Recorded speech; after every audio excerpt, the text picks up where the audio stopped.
Unit 7, acids and bases. Here we go. Okay, slide. Alright, let's look at some of the properties of acids and bases. So we can look here, we can see that we have a box that says acids. They are sour. And let's talk about this word electrolytes. Electrolytes make ions in solution. They dissociate. Remember that word dissociate means to break apart. They break apart and make ions. And what that allows them to do is to conduct electricity. They will also perform these single replacement reactions. We'll look at that on table J. And we can find these on table K on our reference tables. Right, we've got a list of certain acids down here, some strong acids: hydroiodic acid, hydrobromic, hydrochloric, sulfuric, and nitric acid.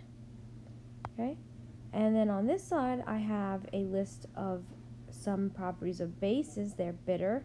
They're also electrolytes. Okay, this is a big one right here. Electrolytes include your acids, your bases, and your salts, because they are going to break apart and make ions in solution. Sometimes we'll call them alkaline or caustic. They feel slippery to the touch, kind of like soap does, or if you ever got bleach on your hands, you'll find that they're slippery. We can find a list of them on table L. And then when we are looking for a strong base, you're going to see that they are any group 1 metal with a hydroxide ion, OH negative ion attached to it, like sodium hydroxide, potassium hydroxide, or lithium hydroxide. Alright, on this page, we are still talking about acids. Acids turn litmus paper red. We can remember that because they have this D at the end here. Bases will turn litmus paper blue, and base and blue start with the letter B, so that helps you remember.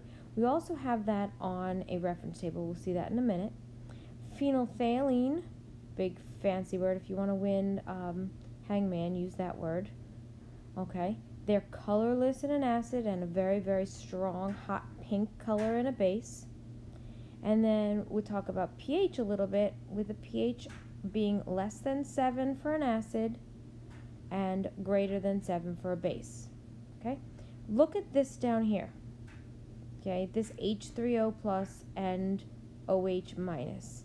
Let's talk about what this H3O plus means. When you have an acid, let's see if I can draw on this. I lost my pen. Okay, when you have an acid, let's take HCl. And we talked about the fact that the acid can dissociate, break apart. When it breaks apart, it's going to break apart into a positive ion and a negative ion. The more H pluses you have in solution, the stronger the acid is going to be. This hydrochloric acid is going to break apart when it's in aqueous solution, AQ, which means this AQ is here and also here, because we have the hydrochloric acid breaking into hydrogen ions and chlorine ions. Well, that H plus, when it is with water,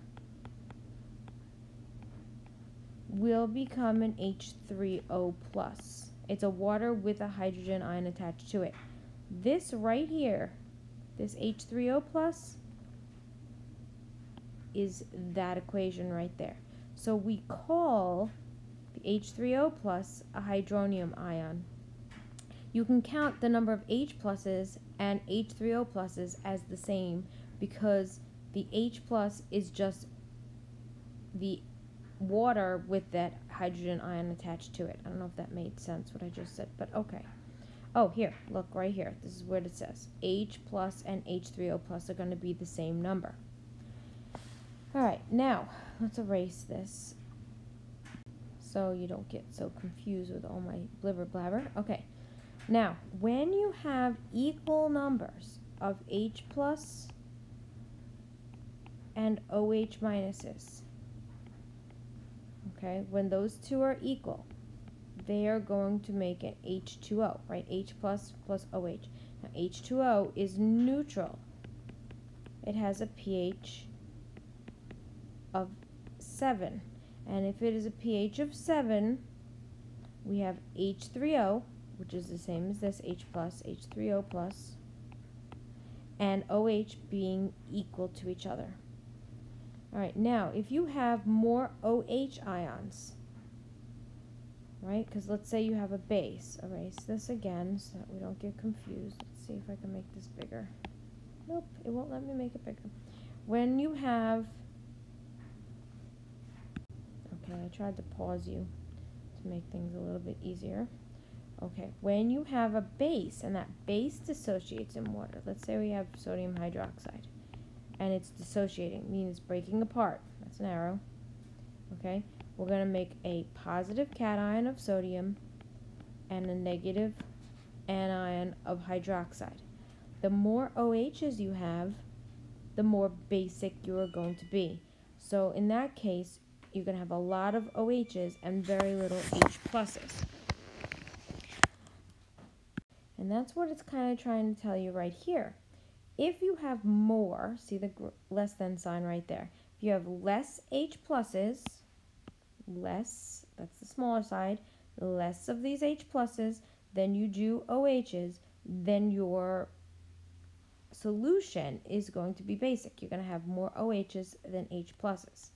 Here, you have more H pluses, see the bigger side?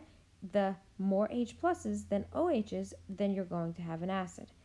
If you have equal numbers of H's and OHs, they're going to come together, they're going to make a water, right? H plus and OH is going to be water, and then the pH is going to be neutral. All right, on this slide, what I want to do is I want to just go over the definition of an Arrhenius acid and an Arrhenius base. Arrhenius just was a scientist who gave us an operational definition of acids and an operational definition of bases. It's not the only definition of an acid and a base, but it's the one that's going to be asked of you most often. And what he said was that acids produce H plus ions when they dissociate, when the substance dissociates in water. And that H plus is the only positive ion in the solution. So if we look at hydrochloric acid here, and it breaks apart into H plus and Cl minus, H plus is the only positive ion in that solution. And the more H pluses you have, the stronger the acid is going to be. On the other hand, the bases only produce OH ions when they dissociate in the water as the only negative ion in the solution. So if we look at sodium hydroxide, it dissociates into the sodium ion, but that's positive, and an OH ion, which is negative, and it's the only negative ion in the solution, so it is an Arrhenius base. All right, let's take a little wander down here to the bottom when we talk about neutralization reactions. Now, neutralization reaction is just a fancy way of saying that you have a double replacement reaction between an acid and a base. Okay, so let's say we have HCl and sodium hydroxide. We now know that this HCl is an acid, is an Arrhenius acid, and this NaOH is an Arrhenius base.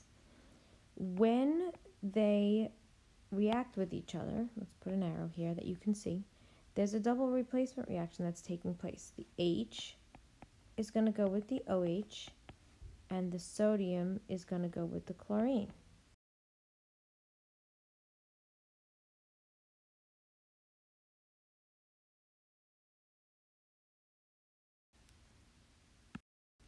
All right, last thing we need to look at in this very short clip is how we're going to name acids and bases. Oh, geez Louise, I keep doing that. Okay, naming an acid. Now, when we name acids, the first thing you should know is that most of the ones you need to know are on table K in your reference tables. So don't panic. You can always look at table K and figure out the name of the acid. Same thing with the bases. You can look at table L for the names of the bases. But we'll go over a couple quick things. So here we have, oh look, I found a pretty pink. All right, here we have binary acids. Binary means the acid is made of two different elements. First element must be a hydrogen, and the second element is going to be a nonmetal. So we've got hydro sulfuric acid and hydrochloric acid right here. Now, how did I know they started with the word hydro? Anytime you have a binary acid, the beginning of the name will start with hydro. 2 elements, hydro. First element is hydrogen, hydro. Hydrochloric, hydrosulfuric acid. So the root name is going to be derived from the element that you are bonding that hydrogen to. So in this case it's sulfur, so it becomes sulfuric. Now let's try one here. Let's say I did HBr. It is binary because there are 2 elements. So we started with the name hydro. Bromine is the element it's bonded to, so it's going to become hydrobromic acid. Now the tertiary acids, hold on, let me erase this. Okay, tertiary acids are going to be acids that are made of 3 or more elements, and you should be going ting, ting, ting, ting, ting. It has a polyatomic ion in it. So we're going to start again with an H. Don't like that color, it's hard to read. We're going to start with an H. It's going to have some subscript down here. They're either 1, a 2, or a 3, and then it's going to have a polyatomic ion attached to it. In this case, I'll use phosphate. We know H is +1, phosphate is -3, so that X is going to be a 3. So this is going to be hydrogen phosphate, but it's got a name as an acid. We're going to we're going to leave off the word hydro. We're going to take the polyatomic ion, which is phosphate, and then whatever this ending is, this is what you're looking at, this ending. If the ending is 8, we're going to change it to ic. So this becomes phosphoric acid. Okay, and then let's look up here. If the ending ends in 8, change the ending to ic acid. So sulfate becomes sulfuric acid. Phosphate becomes phosphoric acid. Chlorate becomes chloric acid. If you happen to pick a polyatomic ion that is ite in ending, okay, like NO2, which is nitrite, then the ending becomes OUS. So instead of writing hydrogen nitrite, you would write nitrous acid. Alright, and finally, to name the bases. Again, the names of the bases that you really need to know are on table L. So don't get hung up on this, but you should know the basics. Alright, if you're going to name a base, remember bases start with a metal, usually a group 1, group 2 metal, and they end in OH, and they're named exactly the way you would have named everything else before. So if you look here, you've got sodium as your metal, OH is hydroxide, sodium hydroxide. Calcium and hydroxide gives you calcium hydroxide.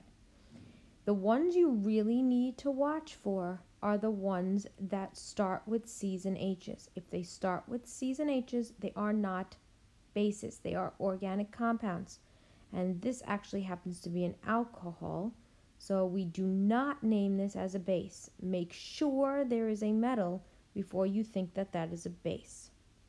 All right, till next time.